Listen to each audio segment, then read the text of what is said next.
हर हर महादेव दोस्तों, वैष्णवी एकेडमी में आपका स्वागत है।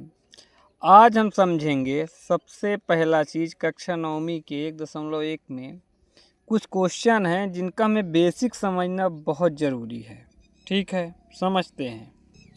सबसे पहला चीज़ आता है आपका प्राकृतिक संख्या। प्राकृतिक संख्या कहते किसको हैं, सबसे पहले हम ये समझते हैं। जिन संख्याओं का उपयोग हम गिनने के लिए करते हैं अपने दैनिक जीवन में,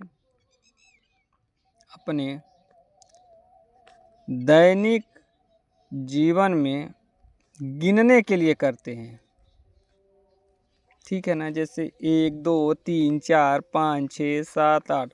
जैसे मान लीजिए एक पेन है आपके पास, फिर दूसरा पेन हो गया, फिर 3 पेन हो गए, फिर इसके बाद 4 पेन। तो ये प्राकृतिक संख्या के तहत है। 1 2 3 4 5, ये इन्फिनिटी अनंत तक चला जाता है।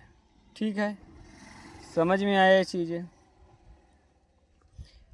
प्राकृतिक संख्या जिनका उपयोग हम गिनने के लिए करते हैं, जो 1 2 3 4 ये अनंत तक चली जाती हैं। ठीक है, ये सीरियल बाई क्रम से बढ़ती चली जाती हैं। फिर इसके बाद आता है दूसरा, आपका आता है पूर्ण संख्या। एक बात और, प्राकृतिक संख्या को इंग्लिश में कहते हैं नेचुरल नंबर। ठीक है, प्राकृतिक संख्या को इंग्लिश में बोलते हैं नेचुरल नंबर। फिर अब समझते हैं पूर्ण संख्या। पूर्ण संख्या को इंग्लिश में क्या बोलते हैं बेटा? Whole number. होल नंबर से मतलब ये होता है कि इसमें कुछ छूट नहीं रहा है। होल नंबर का मतलब क्या होता है? ऐसी संख्या जिनमें 0 प्लस प्राकृतिक संख्या शामिल है।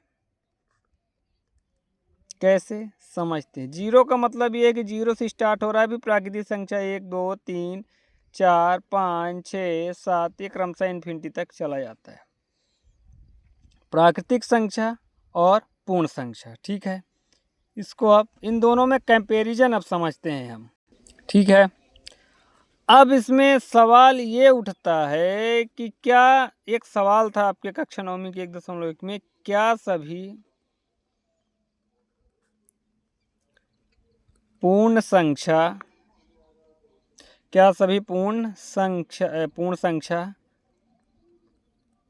प्राकृतिक संख्या है? क्या सभी पूर्ण संख्या प्राकृतिक संख्या है? कन्फ्यूजन ये होता है कि हम समझ नहीं पाते, क्योंकि लगभग संख्याएं सेम दिखती हैं, सिर्फ एक डिजिट का फर्क होता है। अब जैसे उदाहरण के साथ समझते हैं इसको। जैसे प्राकृतिक संख्या की बात की जाए तो 1 2 3 4 5 6 7 ये इन्फिनिटी तक चला जाएगा। यदि पूर्ण संख्या की बात की जाए तो 0 1 2 3 4 इन्फिनिटी तक ये चला जाए। ठीक है, सवाल क्या है? क्या सभी पूर्ण संख्या, ये बोल रहा है कि सभी पूर्ण संख्या क्या प्राकृतिक संख्या है? तो हम लिखेंगे नहीं। पूछिए क्यों? क्योंकि सभी पूर्ण संख्याओं में 0 है, जबकि सभी प्राकृतिक संख्या में 0 नहीं है, वो 1 से स्टार्ट हो रहा है। इसलिए सभी पूर्ण संख्या प्राकृतिक संख्या नहीं हो सकती। ठीक है, जबकि यदि सवाल को पलट दिया जाए कि सभी प्राकृतिक संख्या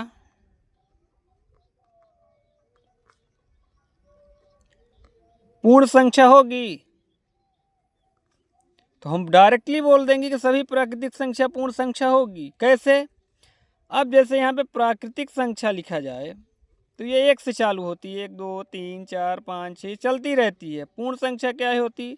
0 से शामिल होती है, 1 2 3 3 4 5 चलती रहती है। तो सभी प्राकृतिक संख्या पूर्ण संख्या होगी क्या?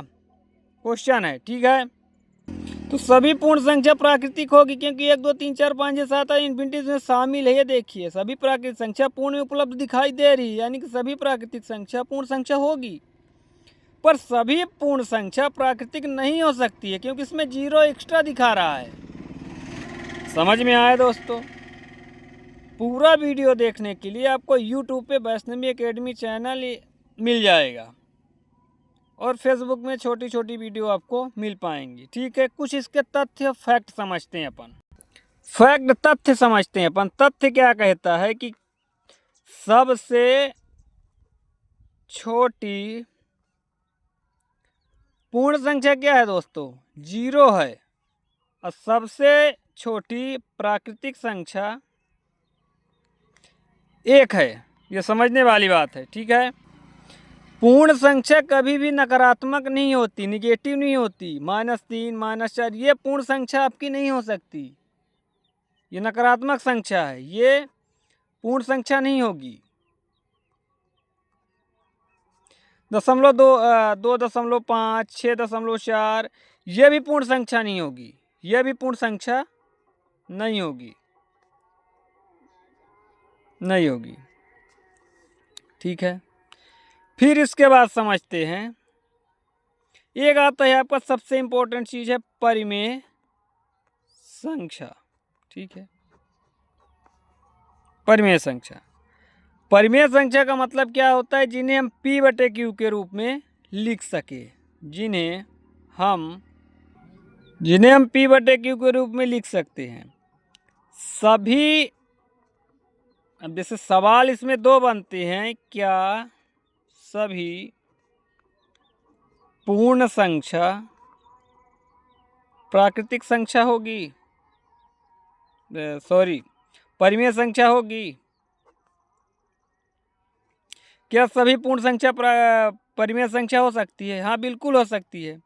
जैसे मान लीजिए 5 है, ये परिमेय संख्या है क्या?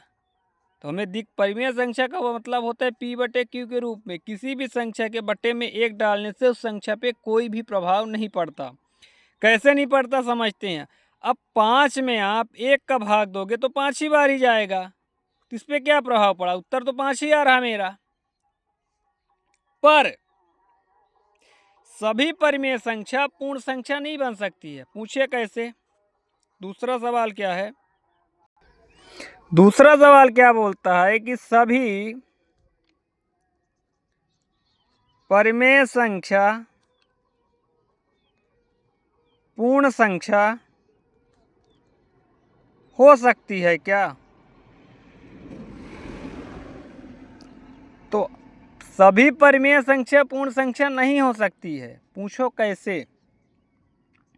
अब जैसे मैंने 3/4 लिया, तो ये तो ठीक है, परिमेय संख्या है, पर क्या पूर्ण संख्या है ये? तो पूर्ण संख्या ये नहीं है। पूछो कैसे? पूर्ण संख्या की कुछ कंडीशन है, पूर्ण संख्या की कुछ कंडीशन है। पहली कंडीशन क्या कहती है कि दशमलव नहीं होना चाहिए।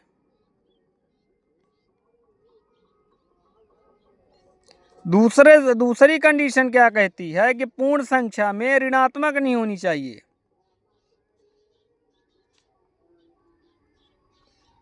अब 4 में 3 का भाग दोगे तो लाजमी है दशमलव आएगा। परिमेय संख्या का मतलब होता है कि दोनों सिर्फ 1 से कटे, ठीक है ना। मतलब इनका महत्तम समापवर्त जो है HCF जो है 1 आना चाहिए। तो ये तो ठीक है, परिमेय संख्या साबित हो रही कि 1 आ रहा है। पर ये पूर्ण संख्या है कि नहीं है, इसका हमें पता करने के लिए सबसे पहले चीज़ हम पूर्ण संख्या के नियमों को पढ़ेंगे। नियम क्या कहता है कि दशमलव नहीं होना चाहिए। दूसरा नियम क्या कहता है? ऋणात्मक नहीं होना चाहिए पूर्ण संख्या। अब आप 3 में 4 का भाग देते हो तो 4 भाग न खाए लब्धे सुन, क्योंकि ये 4 है, जिस संख्या में भाग देना वो संख्या छोटी दिख रही, यानी कि ये संख्या पॉइंट में आना चालू हो जाएगी। दशमलव लगाए, फिर यहाँ पे 0, 4 7 28 आया आपका। अब नीचे 2 आ गया। दशमलव के बाद 1 0 बढ़ाने की हमें पावर मिल जाती है। 0 लगाया, 4 पंचे 20 आया। अब ये भाग मेरा सही है कि नहीं सही है, इसको भी किसी वीडियो में अपन सीख लेंगे। आज तक के लिए इतना ही। हमारे एकेडमी में जुड़ने के लिए धन्यवाद। यदि आप यूट्यूब पे आप लिंक